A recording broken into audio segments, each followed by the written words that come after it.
Buenas tardes. Este es un video de apoyo para los que no han podido ingresar a todas las clases de Historia de México de los días miércoles, ya sea por cuestiones de trabajo, por cuestiones de horario, ¿no? Sin embargo, aquí podemos visualizar la totalidad de la guía, la totalidad de los temas de nuestra guía de Historia de México, que consta de 8 temas. Bien, es una de las más ricas en cuestiones de contenido. También en segundo lugar, estaría en primero estaría Historia Universal, del cual ya tenemos un video grabado. Sin embargo, ahí no abordamos de manera mm, más, más lenta, más sucinta, los temas de la totalidad de la guía. ¿De acuerdo? Sin embargo, aquí en Historia de México vamos a tratar de hacerlo, aunque dure un poco más nuestro video. Y para los jóvenes que son del instituto, tienen además el material que está colgado en la nube, pero esto es también para los que quisieran obtener el curso, ingresar. Y bueno, en especial esto es para área 3 y área 4, ¿vale? Lo que son ciencias sociales y humanidades. Sin embargo, como para área 1 y área 2 también viene historia de México, pues vienen menos preguntas, por lo cual sería también factible tomar este curso, pero de manera, digamos, un poco más rápida, ya que no es de tanta prioridad esta materia en esas respectivas áreas. Bien, aquí en nuestra guía, que está compartida desde nuestro Google Drive, vamos a poder ver no solo la estructura de la guía, sino ya va a venir con todo y las respectivas respuestas, ¿de acuerdo? Para que las respuestas ya se vuelvan más directas, se vuelvan más inconscientes o más subconscientes, y de esa manera ya podamos incluso tener un acercamiento a las posibles respuestas, a las preguntas también, a partir ya también de cómo vienen aquí eh, plasmadas, ¿no? En nuestra guía. Vemos, por ejemplo, la línea del tiempo de la historia de México. La tenemos separada en época prehispánica, época colonial, la independencia, el México independiente, el porfiriato, la Revolución Mexicana y el México contemporáneo. Bien, esta es la línea más general, pero a la vez más rica, porque si bien no es esta la manera en que viene así separada en nuestra guía, sí nos sirve también como un eje, como una estructura también para poder ver diferenciados en las respectivas fechas los diferentes periodos o por qué se les llama de ese modo, ¿no? Tenemos la más rica, la primera, la época prehispánica, porque vean la cantidad de tiempo que está sucinta, ¿no? En esa categoría, que es época prehispánica de 2500 antes de Cristo a 1521. Entonces tenemos desde la cultura precolombina hasta la llegada de los españoles, hasta la caída de México Tenochtitlán, ¿no? Entonces es de las más ricas la, esta sección por la cantidad de tiempo y por también la cantidad, imagínense, de todas las culturas prehispánicas metidas nada más aquí en este conjunto. Sin embargo, bueno, eso es no podrían dedicarle tampoco demasiado tiempo a esto porque serían demasiadas preguntas, ¿no? Y lo que sí, y en donde se vuelve un poco complejo esta materia de historia de México, es en que pueden venir preguntas sobre diferentes periodos o diferentes culturas mesoamericanas. ¿De acuerdo? Entonces, ahí viene en donde se vuelve complejo o difícil esta asignatura. Y es lo que nosotros vamos a tratar de, de hacer menos complejo, acercarnos más a partir de imágenes, a partir de diagramas, de líneas del tiempo, y todo con el fin de que si viene una pregunta, si nos preguntan, es decir, algo acerca de los olmecas o algo acerca de los mayas o algo acerca de los mixtecos, podamos responder de manera cabal. ¿De acuerdo? Sin llenarnos de información, así sin tener información de más, solo la información necesaria, precisa, para poder atacar o poder ir preparados al examen a partir de sus diferentes preguntas. Bien. Época colonial, 1521 a 1810, también estamos hablando de poquito menos de 300 años, entonces también es un periodo muy largo.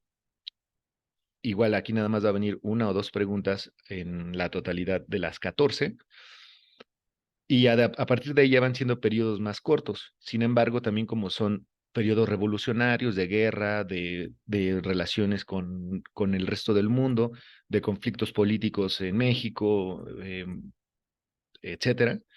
Entonces, también por eso es demasiado rico y por ello no le pueden dar demasiada importancia a las primeras, a pesar de ser más, abarcar más tiempo. Tenemos la independencia de 1810 a 1821. Sabemos lo que significa en nuestra historia nacional.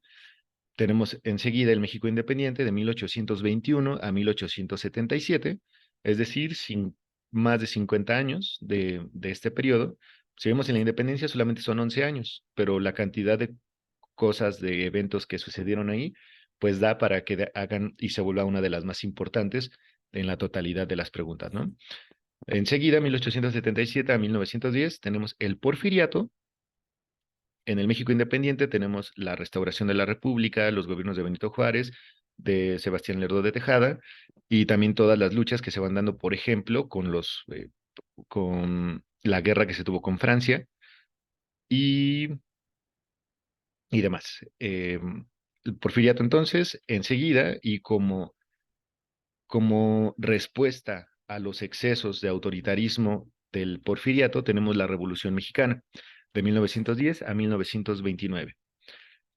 Y a partir de ahí tenemos las consecuencias de la revolución. Es prácticamente,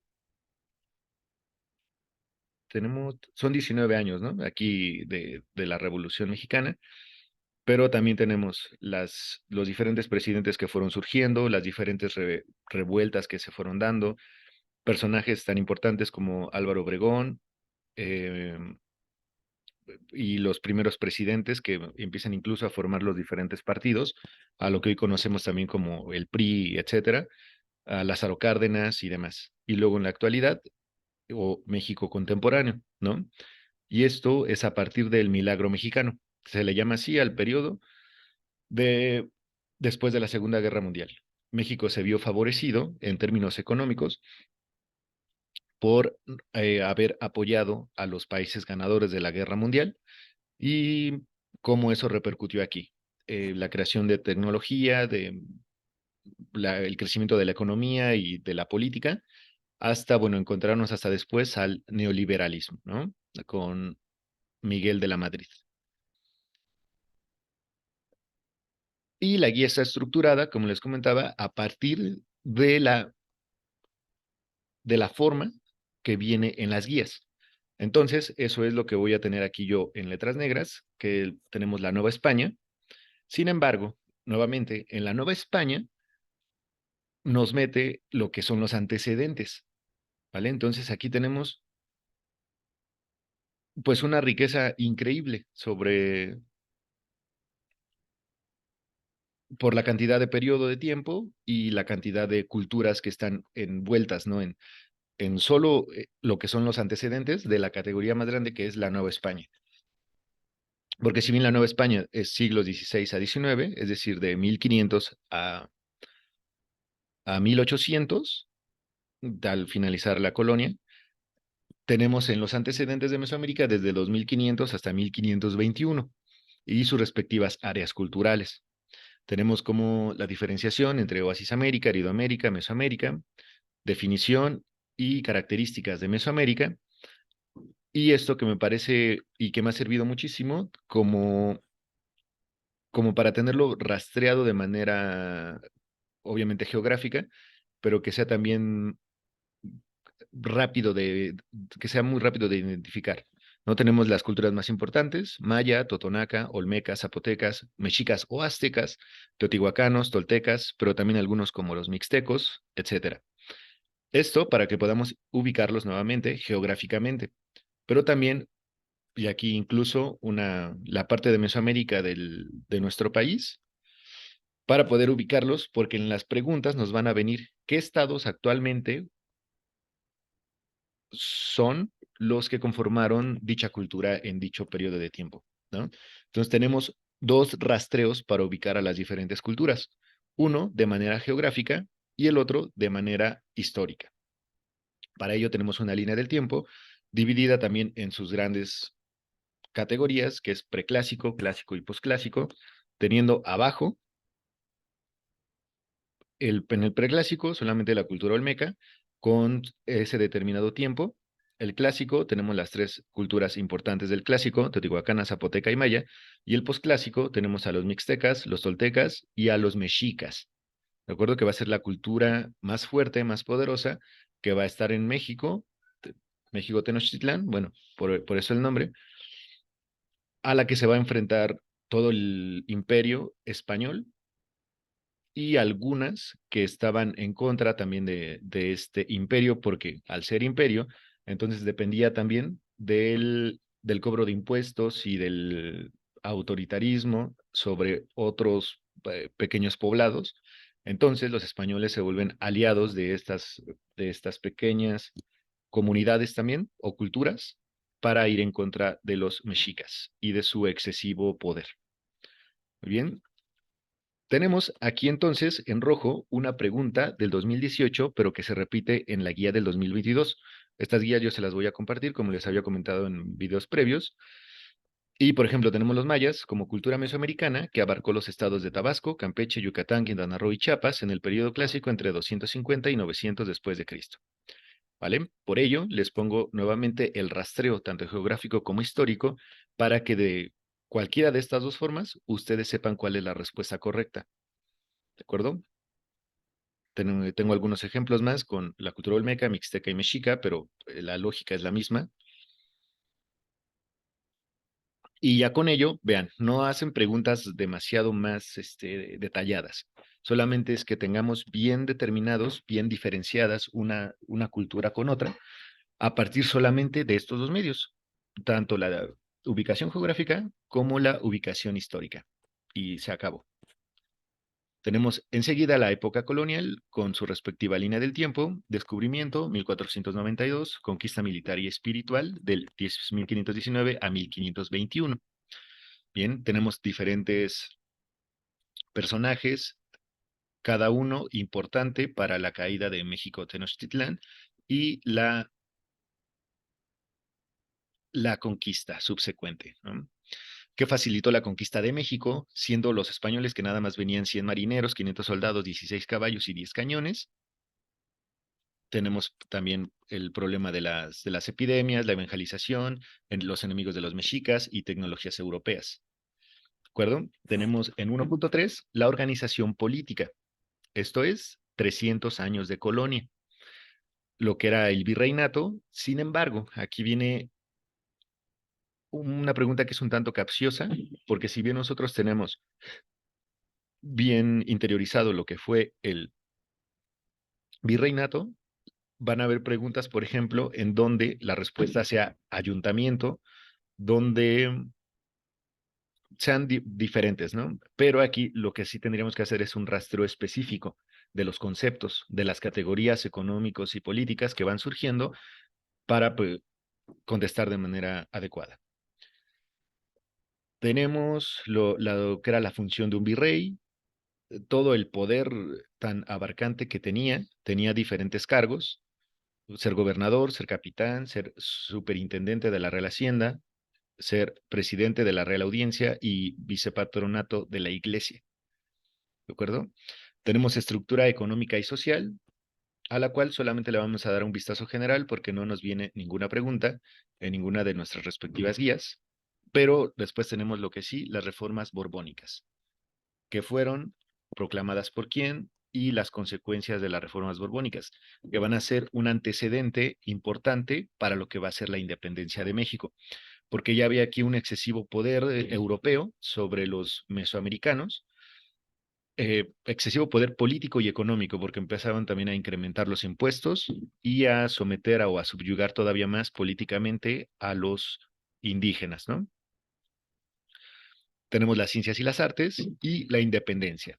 movimiento de independencia de la Nueva España, lo que veíamos que solamente son 11 años, pero 11 años ricos en cantidad de hechos, situaciones y personajes. Tenemos como antecedente la conspiración de Querétaro, a los diferentes personajes que conocemos todos nosotros, que son Allende, Aldama, Miguel Hidalgo, José Ortiz de Domínguez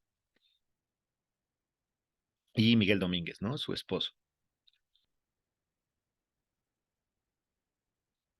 Una pregunta del 2018, que es el objetivo primordial de la conspiración de Querétaro, fue eso como causa interna. Bien, como causa externa tenemos la invasión napoleónica a España y aquí pues la podemos relacionar directamente con nuestra materia de historia universal. Este mapa es de esa respectiva guía y podemos ubicar lo que fue la conquista de México a partir de la historia universal europea, ¿no? Con ello, para tener más presente y más enriquecida nuestra conciencia de la propia historia. Movimiento independentista de la Nueva España, una de las causas externas fue la independencia de Estados Unidos y la Revolución Francesa. Bien, aquí solamente está escrito, pero en nuestra guía de Historia Universal, ahí sí está detallado con mapas y más imágenes, ¿no? Etapas del movimiento: iniciación, organización, resistencia y consumación. Desde el Grito de Dolores de Miguel Hidalgo hasta la creación de la Constitución de Apatzingán de Morelos, como acontecimientos importantes de la independencia.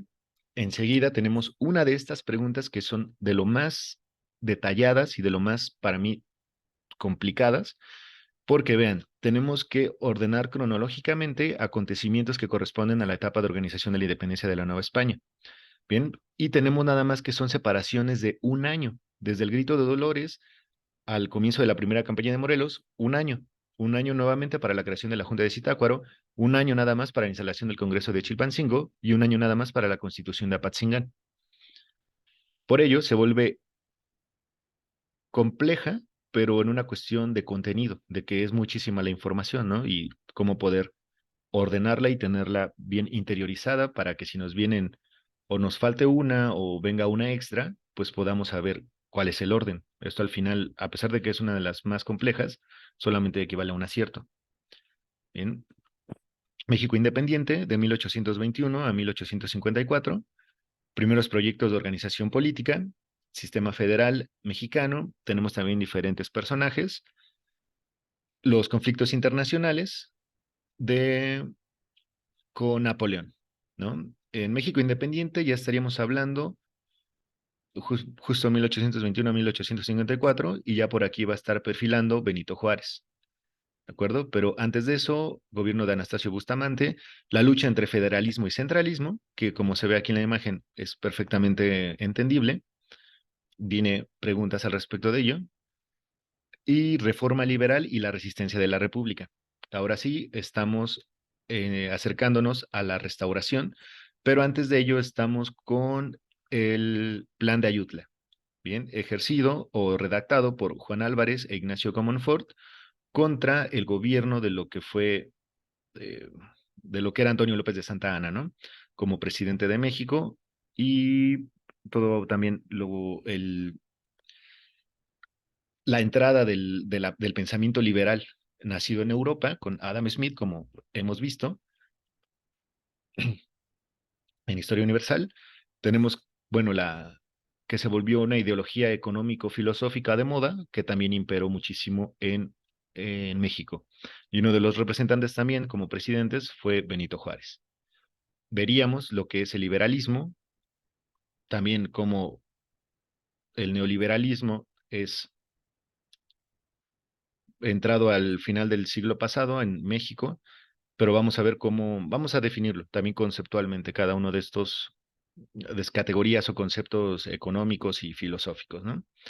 ¿Qué fue el plan de Ayutla? La importancia del plan de Ayutla. Como ven, va a venir una pregunta del plan de Ayutla sí o sí, entonces hay que tenerlo bien interiorizado. Conté el Congreso Constituyente y la Constitución de 1857, una constitución previa a la de 1917 con Carranza, y ahora sí entramos a lo que fue el gobierno de Benito Juárez y las leyes de reforma. ¿De acuerdo? Lo que vendría siendo en términos de la Cuarta Transformación, pues vendría siendo la independencia una, las leyes de reforma y las revoluciones de reforma dos, y la Revolución Mexicana, ¿no? Tenemos lo que fueron las leyes de reforma en sus respectivos años, la Ley Juárez, la Ley Lerdo y la Ley Iglesias. Bien, primer gobierno de Benito Juárez, la importancia de su gobierno por ello se le llama la restauración, porque una de las instituciones que creó muchísimas, pero una de las que creó fue la Escuela Nacional Preparatoria, ¿no? En 1867. Como ven, esto es una pregunta en una de nuestras guías. El liberalismo nuevamente, por eso hay que tenerlo bien definido. Intervención francesa y el imperio de Maximiliano. Intervención francesa, como sabemos, es a partir de la cancelación momentánea, temporal, de la deuda externa que México tenía en el gobierno de Benito Juárez y por ello, pues, al no parecerles al gobierno de Napoleón III, entonces hacen la invasión o intervención francesa en México.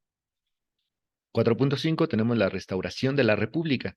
Esto es los gobiernos de Benito Juárez y Sebastián Lerdo de Tejada.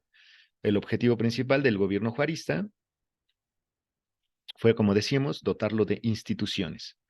Una línea del tiempo de la reforma a la restauración de la República. Las líneas del tiempo son importantísimas para poder entender mejor la historia. Entramos al Porfiriato, nuevamente una línea muy rica. Y el gobierno de Porfirio Díaz como Estado liberal oligárquico y la dictadura. Muy bien, los movimientos de oposición al régimen porfirista.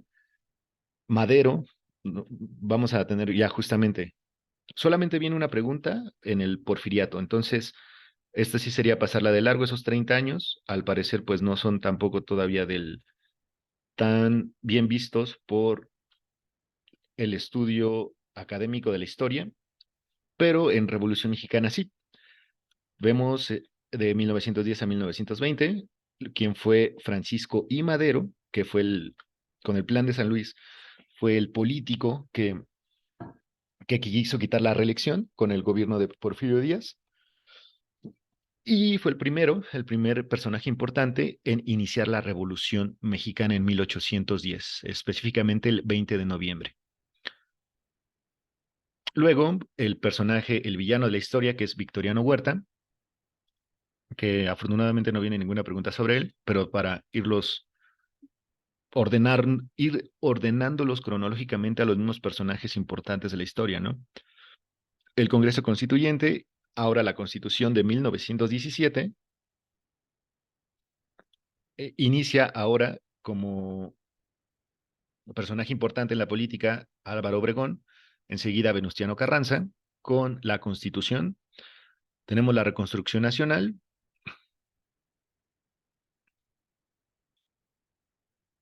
y luego caudillismo, y del caudillismo al presidencialismo. Esto es, que ya empezaban a ser presidentes con cierto número de tiempo, 6 años, ya de manera institucional, ¿no?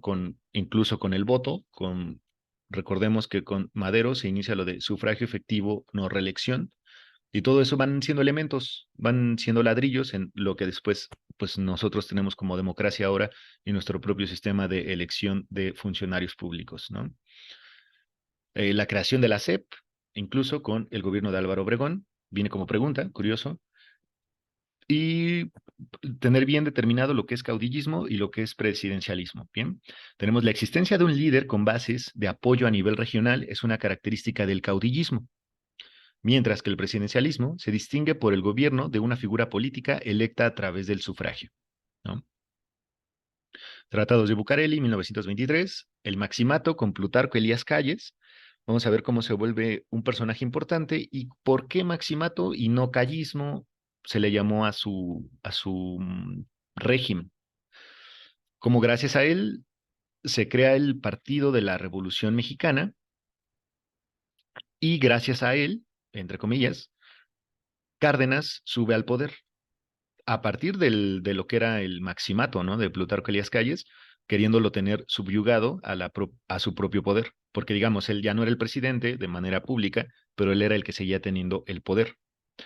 Por ello, Maximato, haciendo referencia a que el poder, a pesar de tener diferentes presidentes, el poder recaía todavía sobre Plutarco Elías Calles. Sin embargo, cuando entra Cárdenas, instituye o instaura el plan sexenal, esto es, de elegir presidentes cada 6 años, cambia el nombre del partido, lo llama Partido Revolucionario Institucional, está lo de la cuestión de la expropiación petrolera y exilia a Plutarco Elías Calles, ¿no? Entonces pues es de los mejores personajes que podemos considerar, ¿no? A lo largo de la historia de México. Mm, tenemos la creación de ejidos colectivos.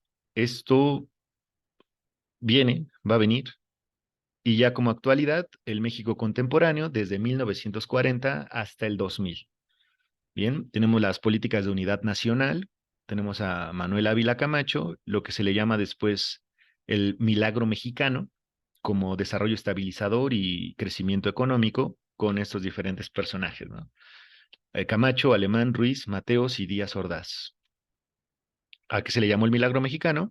Pues fue al fortalecimiento económico logrado en el país después de la Segunda Guerra Mundial, por lo que decíamos al inicio. Como México se vuelve uno de se pone a favor de Estados Unidos, entonces eso tuvo una retribución en términos económicos. Políticos, quién sabe, pero económicos en ese periodo lo logró. La política del desarrollo compartido, igual cuestiones ahí ya más cercanas a nuestra historia. Bueno, creación de instituciones como el Infonavit, la UAM, el Bachilleres, el CCH, todo esto durante el sexenio de Luis Echeverría Álvarez. Muy bien. Terminando entonces con él, bueno, falta otro presidente, pero ya tenemos entonces después la política neoliberal y la globalización. Tenemos a los diferentes personajes y aquí solamente es para poder tenerlos identificados, porque va a venir una pregunta, por ejemplo, en este caso, en la del 2022, nos viene que en qué gobierno, de qué personaje se implementó la política neoliberal en México. Entonces, tenemos que tener bien presentes la cronología de cada uno de estos individuos y a partir de ahí poder decir, el neoliberalismo se instauró desde este hasta este, y quién fue el primero, Miguel de la Madrid, pero podría venir a lo mejor en los 90s, la política neoliberal tuvo su máximo pico pues con este otro, ¿no? Salinas. Y enseguida tenemos las consecuencias y las causas del neoliberalismo. Ya como último tema, podríamos meter bien a la cuarta transformación, como decíamos, de Andrés Manuel López Obrador, pero ahorita no hay necesidad porque esa es la política, esa es la realidad histórica que vivimos actualmente. Ya a lo mejor en unos 10 años van a venir en nuestros cursos de historia de México como contraparte a todos estos individuos, ¿no? Sin embargo, pues por el momento dejemos que el neoliberalismo incluso fue la ideología de corte político, filosófica, menos filosófica, más de corte político-económica, contra la que se opuso Andrés Manuel y por la cual tuvo también tanta importancia su movimiento, ¿no? Y la sigue teniendo, porque sí se está oponiendo, tal vez no a la manera de la revolución y por eso la cuarta transformación suene incluso muy grandilocuente. Sin embargo, en términos ideológicos, puede que tenga un sentido, un significado, una denotación igual de importante que las otras tres transformaciones, como las llaman, ¿no? Pero bueno, aquí tenemos el final del neoliberalismo y de la globalización y a qué nos llevó, ¿no? ¿A qué nos llevó el neoliberalismo? A más desigualdad social, a mayor pobreza, a, bueno, aquí lo vemos, ¿no? A la pérdida de instituciones, a venderlo todo a las instituciones extranjeras y que la diferencia económica de ganancias se vea también aquí, ¿no? Reflejada en los ricos haciéndose más ricos y los menos ricos haciéndonos menos ricos, ¿no? Pero bueno, esa es la historia de México. Ese es el curso sucinto y quien guste tomarlo, podríamos, contáctese conmigo, va a aparecer aquí la información abajo, pero le reitero, esta es más, no, es para todos, es para todos. Está enfocado principalmente a mis alumnos del instituto, pero también va a ser para quien quiera tomar el curso de manera individual. Y nuevamente les reitero, ¿no? Los precios son demasiado accesibles, dado que la difusión de la enseñanza debería de siempre tener un costo al alcance de todos, ¿no? Y más sobre todo, por ejemplo, en Historia de México, que a muchos nos falta saber cuáles son las raíces de nuestra realidad político, social, cultural, artística, etcétera. Pero bueno, les mando saludos. Espero les haya interesado. La verdad es bastante apasionante, ya que uno va encontrando así los detalles de la historia, se vuelve apasionante la misma. Y si les interesa alguno de los cursos, está Historia Universal, está Literatura y próximamente voy a estar subiendo otros, ¿no? Entonces, sería todo por mi parte. Mi nombre es Alejandro Cruz, profesor de filosofía, pero actualmente de historia.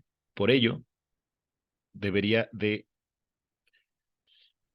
especificarles que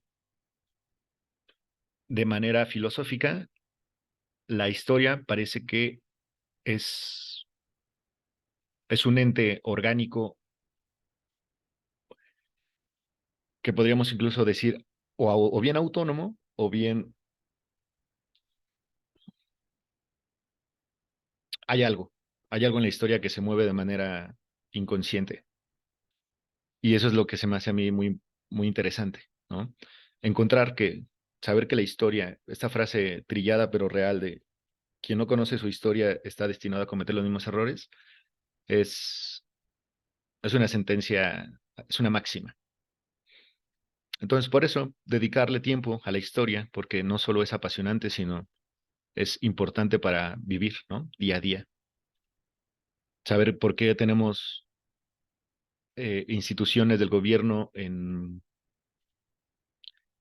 en determinados lugares de la colonia, por qué hay tantas iglesias en algún lugar, por qué incluso la gente se comporta de diferente manera en un lugar que en otro, incluso en el mismo lugar, en el mismo municipio, ¿no? Digamos, o en la misma delegación, o en el mismo estado. Entonces, todo eso yo creo que las respuestas están en la historia. Y aparte, es sigue siendo un pilar importante para la educación media superior y superior, obviamente, o bueno, para todos los niveles, quiero decir, y, y que no se le haya quitado peso, ¿no? En el examen. Tiene 14 preguntas, esto es el equivalente al 11.4% más o menos del total de la guía de 120 preguntas.